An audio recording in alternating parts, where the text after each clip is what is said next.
Bonjour et bienvenue sur Psy & Co. Je suis Jennifer Riera, psychologue pour enfants et adolescents et thérapeute familiale. Je travaille dans un cabinet en Haute-Savoie et au sein de plusieurs associations. Je suis heureuse de partager avec vous ma passion pour mon métier en vous proposant des réflexions sur divers thèmes comme l'amour, l'amitié ou la famille, au travers de concepts issus des théories systémiques et intégratives, approches qui accompagnent ma pratique depuis plus de 10 ans et que j'illustrerai au travers d'histoires d'enfants et de familles extraordinaires. Mon objectif est de proposer une image de la psychologie plus originale, innovante et moderne, et faire, comme je le dis toujours, un pas de côté sur des sujets parfois difficiles. Merci pour votre écoute. Pourquoi la systémie ? Il me semblait important de faire une première introduction sur l'approche systémique, car c'est elle qui me guide le plus souvent dans mes questionnements, que je vais vous partager tout au long de différents podcasts. Les enfants et adolescents que je reçois dans mon cabinet ou dans les institutions dans lesquelles je travaille consultent toujours à la demande de leurs parents. Nous sommes bien d'accord, il est rare, bien que ça puisse arriver, que les enfants et encore moins les ados souhaitent par eux-mêmes consulter un psychologue. La demande émane donc d'un autre. Cet autre pouvant être un ou les deux parents, mais également une instance extérieure, comme l'école par exemple. Lors du premier entretien avec le jeune et sa famille, j'aime bien me tourner vers l'enfant ou l'ado et lui demander « Bah alors, qu'est-ce qui fait que tu es là devant moi ?» Et là, très souvent, il y a un gros blanc. Je dis alors « Tu préfères peut-être que ce soit papa ou maman qui explique ?» Et dans 99,9% des cas, l'enfant ou l'adolescent préfère que ce soit ses parents qui parlent en premier. Nous venons car mon enfant n'écoute pas. Nous venons car l'école nous a conseillé de voir un psychologue. Nous venons car je sens que mon enfant ne va pas bien et qu'il a besoin d'aide. Je viens car mon adolescent se referme sur lui-même et il n'écoute vraiment rien.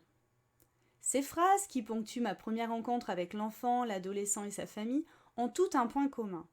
Elles parlent d'une demande qui n'en est pas une. L'enfant ou l'ado qui en est l'objet me regarde parfois avec des yeux déconcertés, ne sachant pas trop ce qu'il fait ici. Heureusement que l'abondance de jeux et autres distractions dans mon bureau lui permet d'y trouver un intérêt rapide. Encore plus s'il peut sauter 1 heure de cours pour venir me voir. Un enfant ou un adolescent n'est pas un être isolé.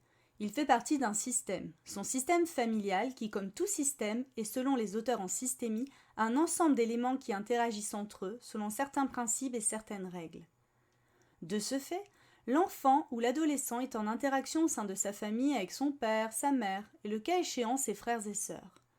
Il serait donc imprudent de penser qu'un problème qui touche un membre de la famille n'ait aucune influence sur les autres membres de la sphère familiale. De plus, l'enfant voit d'autres systèmes graviter autour de lui, le système école, le système copain ou le système club de foot par exemple.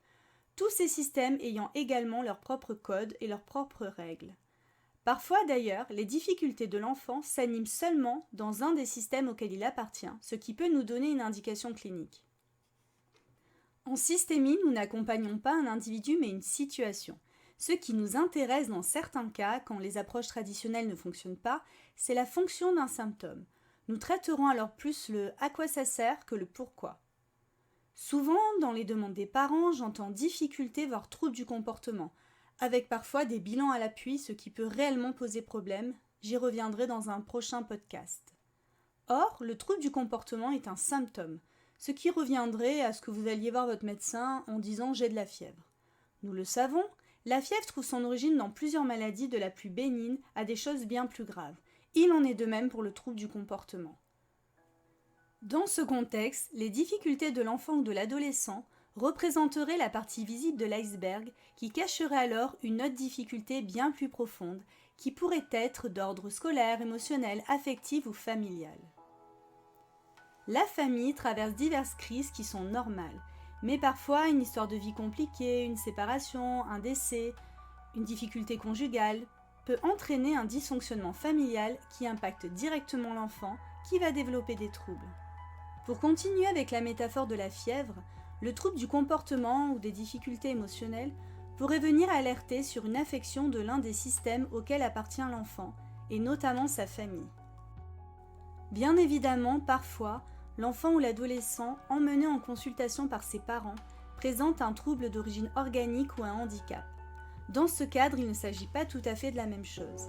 Néanmoins, il faut tout de même garder en tête l'impact de ce trouble sur la famille tout entière.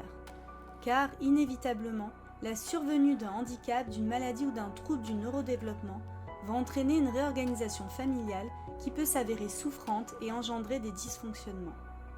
En conclusion, en systémie, nous aurons donc deux lectures possibles d'une situation. Nous essaierons de voir comment un handicap, un trouble, peut entraîner une souffrance familiale l'amenant à dysfonctionner, ou à l'inverse, comment une souffrance familiale peut engendrer un symptôme porté par l'enfant ou l'adolescent comme témoignant d'un dysfonctionnement systémique de la famille. Dans ma pratique, je m'efforce toujours de dézoomer pour regarder la situation dans son ensemble plutôt que de me centrer uniquement sur le jeune amené en consultation.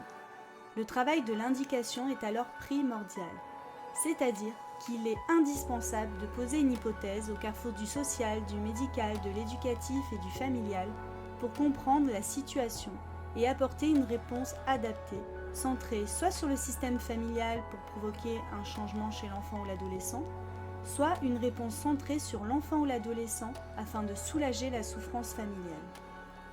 Et bien sûr, parfois, ne sachant pas qui de la poule ou de l'œuf est arrivé en premier, il s'agit d'un va-et-vient constant entre le jeune et sa famille.